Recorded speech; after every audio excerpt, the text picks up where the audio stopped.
Brazil বনাম Morocco, একদিকে 5 বারের বিশ্ব চ্যাম্পিয়ন আর একদিকে আফ্রিকার সব থেকে শক্তিশালী দেশ এবং 2022 বিশ্বকাপের সেমিফাইনালিস্ট কার্লো অ্যানচেলোত্তির নতুন দল ব্রাজিল। তারা কি বিশ্বকাপের যাত্রা জয় দিয়ে শুরু করতে পারবে, নাকি 2022 বিশ্বকাপের সেমিফাইনালিস্ট মরক্কো তারা কি একটা নতুন চমক দেখাবে? চলুন দেখে নেওয়া যাক দুই দলের ম্যাচ প্রিভিউ এবং ট্যাকটিক্যাল অ্যানালাইজ। গ্রুপ সি এর সবচেয়ে কঠিন ম্যাচ হচ্ছে এটি, আর এই ম্যাচে যেই জিতবে সেই গ্রুপ টপ ফিনিশ করবে, আমরা এটা প্রেডিক্ট করতেই পারি।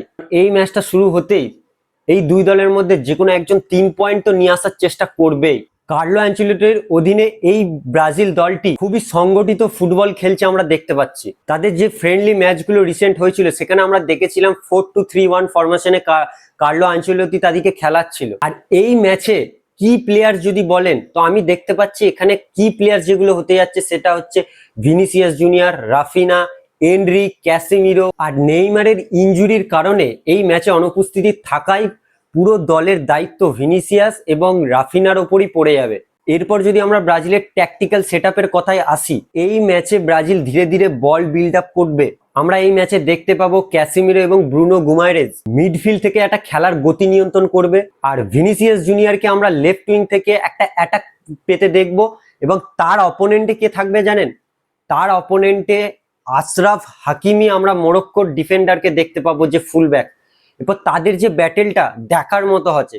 এবং ডান দিক থেকে রাফিনাও আছে, রাফিনাও অ্যাটাক তৈরি করবে। আর অ্যানচেলোত্তিকে আমরা দেখেছি অনেকটা হাই প্রেসিং ফুটবল খেলে। তো ব্রাজিলে ঢোকার পর আমরা দেখেছি ব্রাজিল দলের একটা পরিবর্তন বড়, কিনা ব্রাজিল একটা হাই প্রেসিং ফুটবল খেলছে এই কার্লোস অ্যানচেলোত্তির আন্ডারে। এরপর যদি এটা অ্যাপ্লাই করে মরক্কোর বিরুদ্ধে, তাহলে মরক্কোর সঙ্গে সঙ্গে কাউন্টার অ্যাটাকে যেতে পারবে না। এরপর যদি আমরা মরক্কোর দলটার কথায় আসি, 2022 বিশ্বকাপের সেমিফাইনালিস্ট এই দলটি আর কিন্তু আন্ডারডগ দল নয়। আর মরক্কো এই দলটি বিশ্বের অন্যতম প্রতিষ্ঠিত দল, তারা প্রমাণ করে ফেলেছে। আর আমরা যদি এই ম্যাচে একটা ফরমেশন দেখতে পারি মরক্কোর, হয়তো 4-3-3 দেখতে পাই, না হলে 4-1-4-1 ফরমেশনেও তারা যেতে পারে। এরপর এই দলের যদি কিছু কি প্লেয়ার্স এর কথা বলি, আমি দেখতে পাচ্ছি Achraf Hakimi, Brahim Diaz, Sofyan Amrabat, En Nesyri এবং বুনো। এরপর যদি আমরা মরক্কোর ট্যাকটিক্যাল সেটআপের কথায় আসি, তাহলে মরক্কোর সব থেকে বড় শক্তি তাদের ডিফেন্স।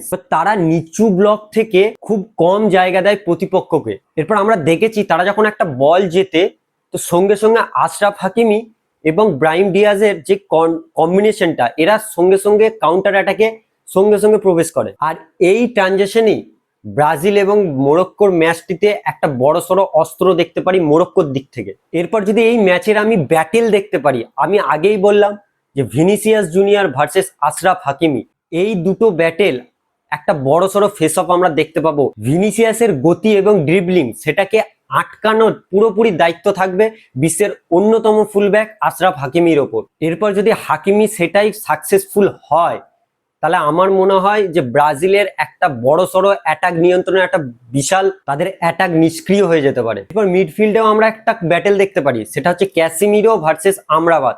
এই লড়াইটা পুরো ম্যাচের ফল নির্ধারণ করবে। আর এই ম্যাচটি মিডফিল্ড যারা নিয়ন্ত্রণ করবে তাদেরই পক্ষে ফল যাবে।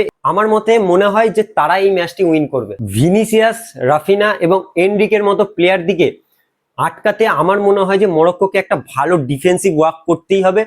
আমার মনে হয় না যে মরক্কো কাউন্টার অ্যাটাকে বেশি হাই প্রেস ফুটবল খেলবে, কারণ যদি এটা ট্রাই করে, কারণ তাদের প্রতিপক্ষ ভিনিসিয়াস জুনিয়র এবং রাফিনা এবং এনরিকের মতো প্লেয়ার অলরেডি তারা তাদের ব্রাজিলের দলে আছে। এরপর যদি আমরা ব্রাজিলের স্ট্রেংথের কথায় আসি, প্রথমে আমরা দেখতে পাবো বিশ্বমানের আক্রমণ ভাগ, অভিজ্ঞ মিডফিল্ড, কার্লো অ্যানচেলোত্তির কৌশল এবং বল দখলের আধিপত্য। তাদের বেশিরভাগই পায়ে বল দেখতে পাবো আমরা ব্রাজিলের। এরপর মরক্কোর যদি কথায় আসি, মরক্কোর স্ট্রেংথ কি?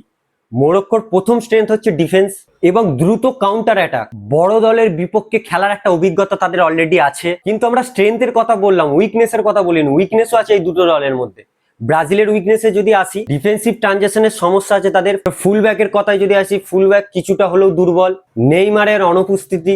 মরক্কোর যদি উইকনেসের আসি, আপনি যদি মরক্কোর খেলা দেখেন, তাহলে তারা না দীর্ঘ সময় ধরে বল তাদের পায়ে রাখতে পারে না, তারা প্রচন্ড মিস করে, সুযোগ নষ্ট করার প্রবণতা, এগুলো আমরা দেখেছি মরক্কো দলের মধ্যে টুকটাক এগুলো হয়ে থাকে, যার জন্য একটা বড় সমস্যা হয়ে দাঁড়াতে পারে মরক্কো দলে। এরপর যদি আমার প্রেডিকশনের কথা বলি, তো এখানে খাতা কলমে অবভিয়াসলি ব্রাজিল ফেভারিট, কিন্তু এখানে মরক্কোকেও হালকাভাবে নিলে হবে না, কারণ আফ্রিকান চ্যাম্পিয়ন দল তারা অলরেডি প্রমাণ করে দিয়েছে যে তারা কত বড় দল। আমরা প্রথমেই দেখেছিলাম 2022 বিশ্বকাপে যে কোয়ার্টার ফাইনালে বর্দাকে টুর্নামেন্ট থেকে আউট করে দিয়েছিল মরক্কো দল।